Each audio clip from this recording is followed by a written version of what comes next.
May isang lugar na hindi lang basta bukid, kundi tahanan ng saya. Isang lugar na malayo sa ingay ng mundo, pero malapit sa puso ng bawat isa. Sa aming farm.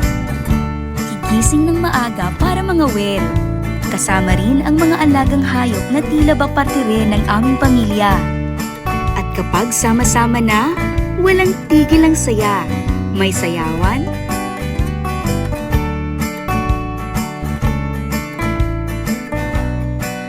may kantahan, at mga tawanan hindi kayang tapatan ng kahit na anong yaman.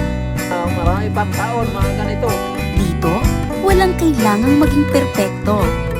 Basta't magkakasama, kompleto na. Dito sa farm, walang stress, walang ingay ng syudad, kundi kapayapaan, kasiyahan, at pagmamahalan lamang ng pamilya.